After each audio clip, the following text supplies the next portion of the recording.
அஸ்ஸலாமு அலைக்கும் அன்பார்ந்த உறவுகளே, அனைவருக்கும் நோன்பு பெருநாள் நல்வாழ்த்துக்கள். நம் அனைவருக்கும் தெரியும், கடந்த 2 வருட காலமாக காசாவிலே என்ன நடந்தது என்று.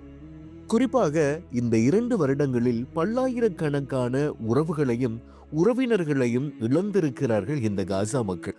இந்த காணொளியை பாருங்கள். கடந்த 3 நாட்களாக சமூக ஊடகங்களில் ஒட்டுமொத்த இஸ்லாமியர்களுடைய உள்ளங்களில் மகிழ்ச்சியை ஏற்படுத்திய ஒரு காணொளி தான் இது. காசாவிலே ஜனாசாக்களை அடக்கம் செய்யக்கூடிய ஒரு பகுதியில் இன்றும் இல்லாதவாறு அங்கே ஒவ்வொரு கபர்களிலும் பூஞ்சோலையாக மாறியிருக்கக்கூடிய காட்சிகள் தான் இது. இந்த சம்பவத்தை கேள்வியுற்ற அதிகமான காசா மக்கள் அந்த இடங்களுக்கு சென்று அதனை பார்த்த வண்ணம் இருக்கிறார்கள். சமூக ஊடகங்களில் இந்த காட்சி அதிகமானவர்களால் பகிரப்பட்ட வண்ணமும் இருக்கிறது. இறைவனுடைய பாதையில் மரணித்தவர்கள் அனைவருமே சுகதாக்கள் என்று கூறப்படுகிறது.